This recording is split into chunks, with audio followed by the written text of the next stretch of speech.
ನಮಸ್ತೆ, SRM ಚಾನೆಲ್ಗೆ ಸ್ವಾಗತ. ಸಂಪುಟ ರಚನೆಯನ್ನು ನಡೆದ್ರೆ ಕೂಡ ಇನ್ನು ಕಾಂಗ್ರೆಸ್ ಅಲ್ಲಿ ಸಮಸ್ಯೆ ಮಾತ್ರ ಬಗೆಹರಿತಾ ಇಲ್ಲ ಅಂತಾನೆ ಹೇಳ್ಬೋದು. ಇಲ್ಲಿ ನಂಗೂ ಸಿಕ್ಕಿಲ್ಲ ನಿನ್ಗೂ ಸಿಕ್ಕಿಲ್ಲ ಸೀಟ್ಸ್ ಅಂತ ರಾಜೀನಾಮೆ ಕೊಡೋರ್ ಪಟ್ಟಿ ಕೂಡ ಜಾಸ್ತಿ ಆಗ್ತಾ ಇದೆ ಅಂತಾನೆ ಹೇಳ್ಬೋದು. ಇಲ್ಲಿ DK ಶಿವಕುಮಾರ್ಗೆ ಟೆನ್ಷನ್ ಮೇಲೆ ಟೆನ್ಷನ್ ಶುರು ಆಗೇ ಹೋಯ್ತು. ಇದರಲ್ಲಿ ಪ್ರತಿಭಟನೆ ಮಾಡ್ತಾ ಇರೋರು ಯಾರು? ಹಾಗಾದ್ರೆ ರಾಜೀನಾಮೆ ಯಾರ್ಯಾರು ಕೊಡ್ತಾ ಇದ್ದಾರೆ?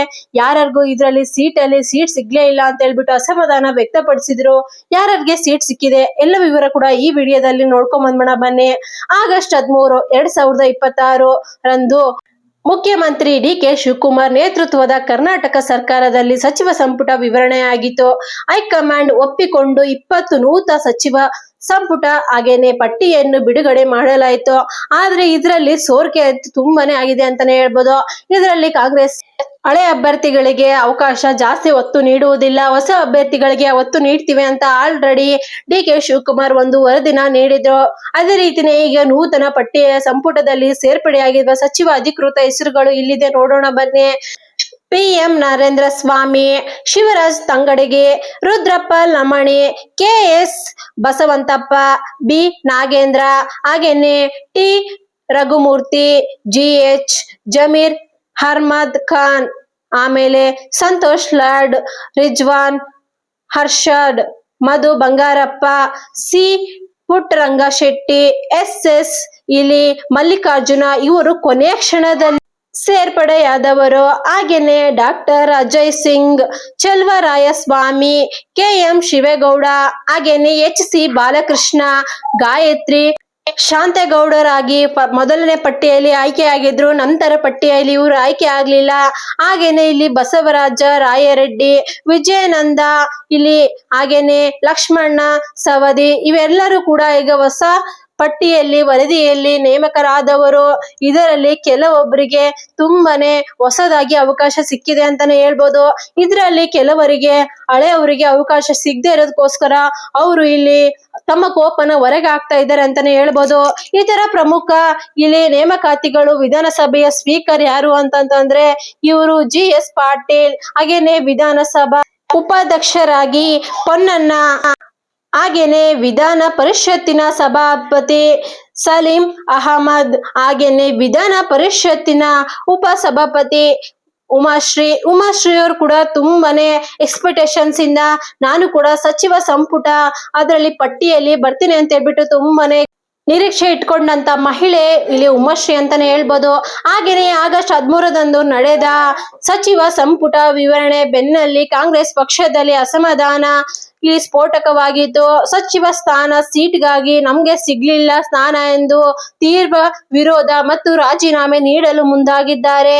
ಕಾಂಗ್ರೆಸ್ ಹೈಕಮಾಂಡ್ ಬಿಡುಗಡೆ ಮಾಡಿದ ಅಂತಿಮ ಪಟ್ಟಿಯಲ್ಲಿ ಕೆಲವು ಹಿರಿಯರ ಮತ್ತು ಅರ್ಹ ನಾಯಕರು ಹೆಸರು ಕೈ ಬಿಟ್ಟು ಹೋಗಿರುವುದು ಈ ಆಂತರಿಕ ಕಚ್ಚಾಟಕ್ಕೆ ಕಾರಣವಾಗಿತ್ತು.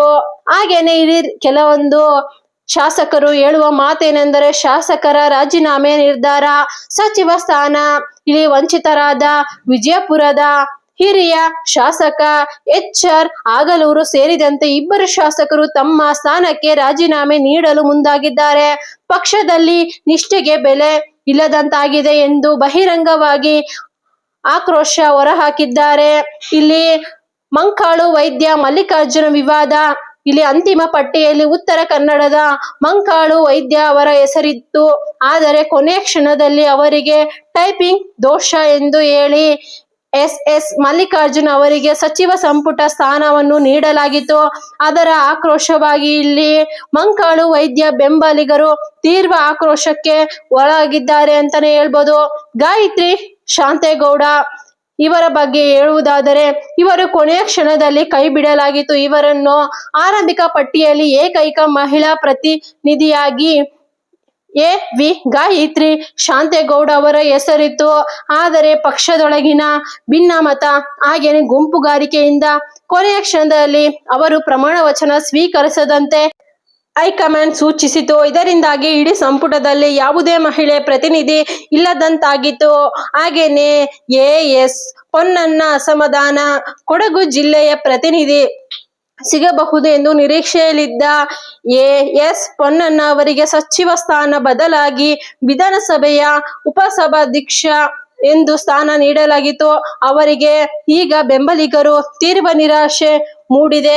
ಹಾಗೇನೆ ಬೆಂಬಲಿಗರ ಪ್ರತಿಭಟನೆಗೆ ಮೈಸೂರು, ಬೆಂಗಳೂರು ಮತ್ತು ಕೊಪ್ಪಳ ಸೇರಿದಂತೆ ರಾಜ್ಯದ ವಿವಿಧೆಡೆ ಸಚಿವ ಸ್ಥಾನ ಸಿಗದ ನಾಯಕರು, ಉದಾಹರಣೆಗೆ ತನ್ವೀರ್ ಸೇಠ್ ಬೆಂಬಲಿಗರು ರಸ್ತೆಗಿಳಿದು ತೀವ್ರ ಪ್ರತಿಭಟನೆ ನಡೆಸಿದ್ದಾರೆ. ಇದಕ್ಕೆ ಡಿಕೆ ಶಿವಕುಮಾರ್ ಅವರ ಪ್ರತಿಕ್ರಿಯೆ. ಈ ಭಿನ್ನಮತಕ್ಕೆ ಪ್ರತಿಕ್ರಿಯಿಸುವ ಮುಖ್ಯಮಂತ್ರಿ ಡಿಕೆ ಶಿವಕುಮಾರ್ ಅವರ ಸಂಪುಟದಲ್ಲಿ ಎಲ್ಲರಿಗೂ ಸ್ಥಾನ ಸಿಗಲು ಸಾಧ್ಯವಿಲ್ಲ. ನನಗೂ ಕೂಡ 2004ರಿಂದ 2013ರ ಆರಂಭದಲ್ಲಿ ಸಚಿವ ಸ್ಥಾನ ಸಿಗಲಿಲ್ಲ. ನಾನು ತಾಳ್ಮೆಯಿಂದ ಕಾದಿದ್ದಕ್ಕಾಗಿ ಇಂದು ಈ ಸ್ಥಾನ ಸಿಕ್ಕಿದೆ. ಅದಕ್ಕೋಸ್ಕರ ಎಲ್ಲ ಶಾಸಕರು ಕೂಡ ತಾಳ್ಮೆಯಿಂದ ವರ್ತಿಸಬೇಕು ಅಂತ ಹೇಳ್ಬಿಟ್ಟು ಇಲ್ಲಿ ಡಿಕೆ ಶಿವಕುಮಾರ್ ಅವರು ಮನವಿನ ಮಾಡ್ಕೊಂಡಿದ್ದಾರೆ. ಆದ್ರೆ ಸಚಿವ ಸಂಪುಟದಲ್ಲಿ ಮಾತ್ರ ಇದು ವಿವರಣೆ ನೀಡಿದ ಮೇಲೆ ಮಾತ್ರ ತುಂಬಾನೇ ಗಲಾಟೆ ಎದ್ದಿದೆ ಅಂತಾನೆ ಹೇಳ್ಬೋದು.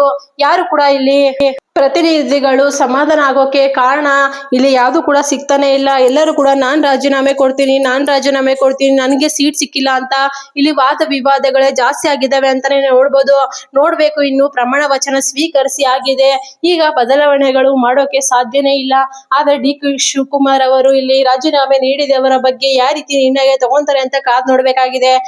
ಇದಾಗಿತ್ತು ಇವಾಗಿನ ನ್ಯೂಸ್. ನಿಮ್ಗೇನಾದ್ರೂ ಈ ನ್ಯೂಸ್ ಇಷ್ಟ ಆದ್ರೆ please like and share, comment. Thank you for watching.